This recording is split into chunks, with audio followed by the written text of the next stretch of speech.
The cold wind swept through the crowded streets of New York City as Daniel Carter stepped out of the glass office building for the last time. Just hours earlier, he had been called into a meeting and told his position was no longer needed.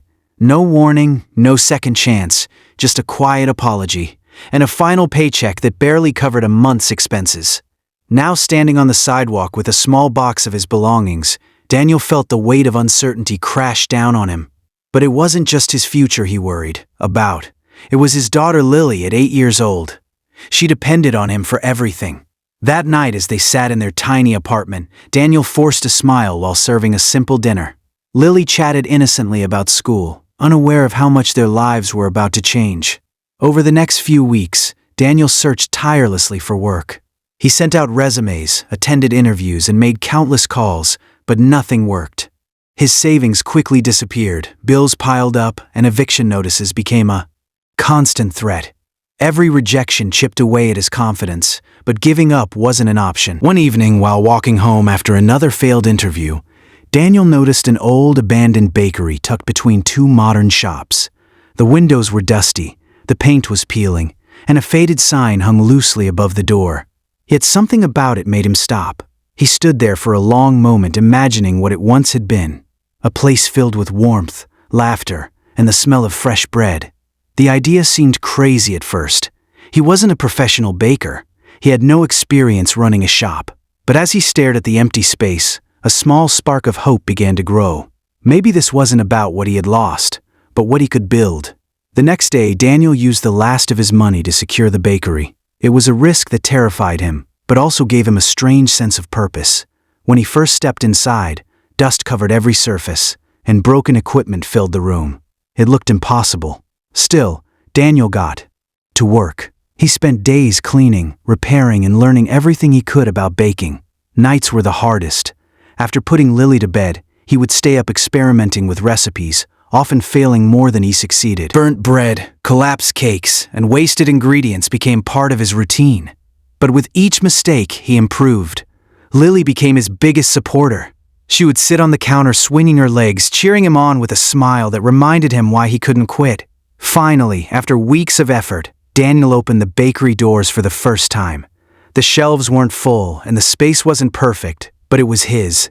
The first customer walked in hesitantly, drawn by the smell of fresh bread drifting into the street. Then another followed, and another.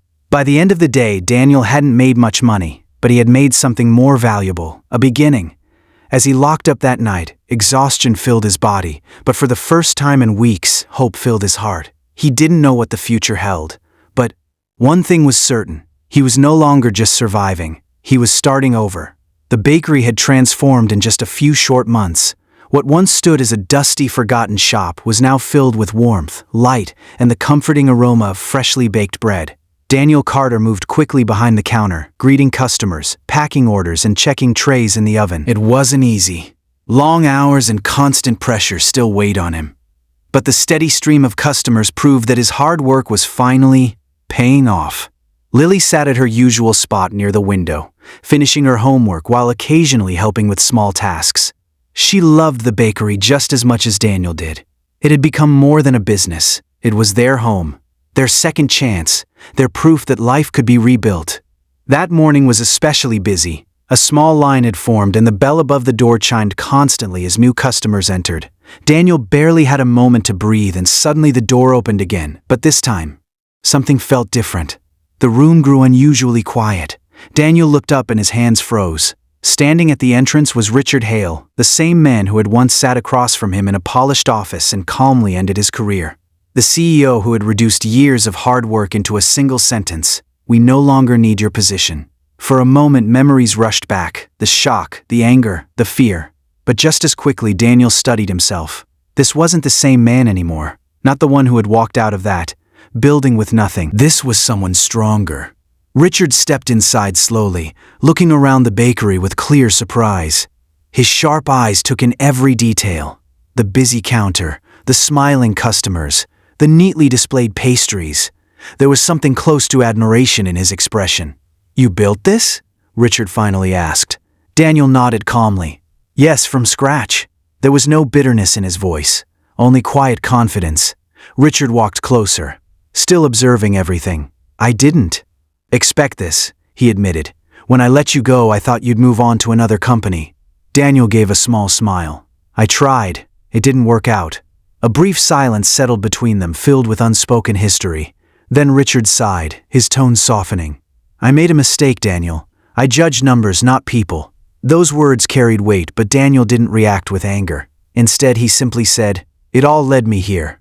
Richard nodded, respecting the answer. And here is impressive. He paused, then continued. I've been expanding into small business investments. What you've created, it has potential, a lot of it. I'd like to offer you a partnership. We could turn this into a chain, multiple locations, real growth. Daniel looked around his bakery, the worn wooden counter he had fixed himself, the ovens he had struggled to repair, the customers who now trusted him. This place wasn't just a business deal, it was personal. Lily walked up beside him quietly, holding his hand. Daniel took a deep breath before responding. I appreciate the offer, he said, but this place, it's not just about expansion.